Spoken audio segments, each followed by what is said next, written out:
I'm Madison Bates, and I'm going to present to you a speech about funding for the arts. As a society, we love to see movies and plays, and we even love listening to music. In fact, it's difficult to think of a day when you don't think of movie references or have a tune stuck in your head. This is how much society has been affected by the performing arts. Cutting the funds for the performing arts is not the answer when it comes to budget cuts in school systems. We as a society need to change that and change the school system's way of thinking when it comes to this issue.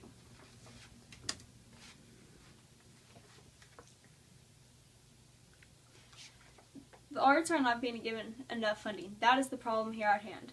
People don't understand why the arts are being cut.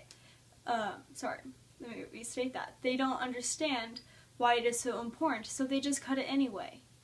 But the thing is, the arts are important. These programs have become an outlet for students to express themselves, get rid of that negative energy, and put it into something positive. And also, these students have become friends with so many people that share the same interests. This is why it is so important to have all these programs in our schools. Not great artists and musicians and actors who have become who they are due to these classes. These are where the inspiration lies for all this creativity. And with that inspiration, the great deal of creativity is what our society today thrives on. My solution for this is to put together an educational system that will elaborate the importance of the arts programs. A solution that has been trying to help this problem, but has been kind of lacking in getting momentum, is a program called STEAM. Right here. It stands for Science, Technology, Engineering, Arts, and Music. But the goal of that is to take what is currently standing, STEM, and just add arts. So it is essentially the same thing, but including arts into the school's core criteria. STEAM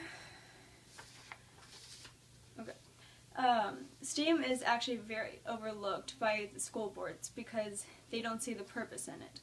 And because of this, very few people in our country realize that there's another option to help with this problem. The steps that I would take is to first collect as much research and data on this issue. That way I'm informed when I present the information to others. Then I want to hold an educational session so I can educate first the parents and the students, because those are the two main people affected by this.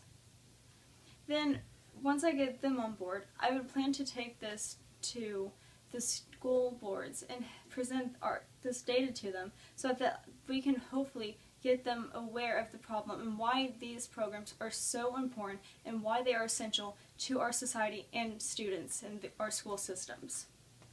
Now, I want to assure you that my solution isn't to introduce STEAM. That's someone else's solution. No, my solution is to provide an educational session so they are aware of programs such as STEAM and other similar ones. That way they know that there's more out there to just STEM. Programs similar to STEM actually have a lot of potential, but because they're lacking in, say, an introduction, they aren't that effective.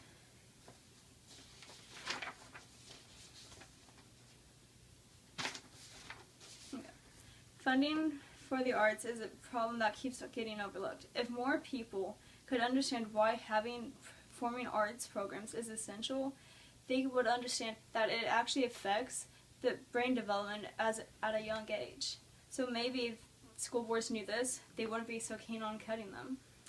In conclusion, I want to leave you with one final thought. In an online article, it talks about how purposeful ignorance is a big cause of the cutting art classes.